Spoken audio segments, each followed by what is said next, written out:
Mimi katika mambo ya ndoa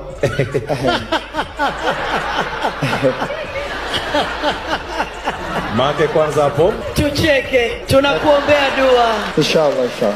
Bana, hayo ni maneno ambayo kiukweli ameumiza sana watu wengi, kwa sababu Zuchu alikuwa anatarajia au alikuwa anadhani kwamba Diamond kwa siku ya jana kwenye usiku wa GP, yani Jux pamoja na Priscilla, atamtambulisha vizuri kama mpenzi wake, lakini imekuwa tofauti sana. Kuna maneno mengi zaidi mbali na hayo ambayo umeyasikia hapo, lakini mbali na hayo ambayo ulikuwa unayasikia katika mitandao mbalimbali ya kijamii, kwamba sasa hivi kama Diamond na Zuchu wamegombana hivi, kwa sababu tunaona hata kwa siku ya jana distance ilikuwa kubwa sana baina ya Diamond pamoja na Zuchu. Na Zuchu tunaona alikuwa na watu wake wengine, alikuwa na watu kama akina Uncle T pamoja na mabodyguard wake, lakini Diamond na yeye mwenyewe alikuwa mbali sana. Lakini binafsi watu wengi wamekuwa wakizungumza kwenye mitandao ya kijamii, wakanasema ni afadhali hata Zuchu kwa siku ya jana asingeenda kwenye usiku wa JP, yani Jux pamoja na Priscilla, kwa sababu ni kama maumivu hivi. Wakati Diamond anazungumza maneno ambayo umeyasikia hapo, Zuchu alikuwa anatikisa kichwa na akaamua tu ashike simu yake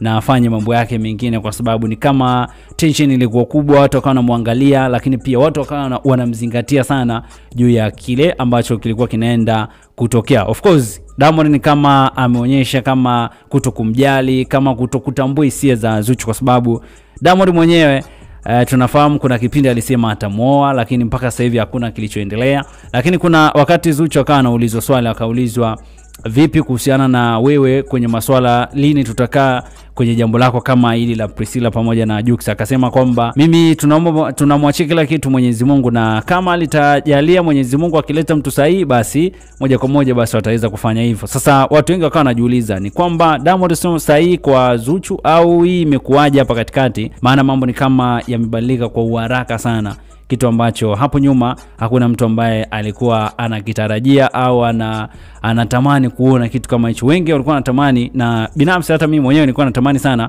kuona Zuchu na Diamond wanaoana, maisha mengine ya kila siku yakawa yanaendelea. Umefanikiwa kuiona hii clip ambazo zinasambaa kwenye mitandao ya kijamii, maoni yako ni yapi? Wito wako pia ni upi? Ungekuwa wewe ni Zuchu ungefanyaje? Lakini pia ukiambiwa sasa hivi umshauri Zuchu utamshauri nini? Niache maoni yako hapo chini, lakini kubwa zaidi usisahau bana kusubscribe channel yetu ya BM Basha TV, lakini pia tufollow kwenye akaunti zetu mbalimbali kiwemo ya mitandao ya kijamii, Facebook, Instagram tunatumia BM Basha ili kuwa kwanza kwa kupata taarifa na habari zetu mbalimbali kutokea ndani na nje ya mipaka ya Tanzania.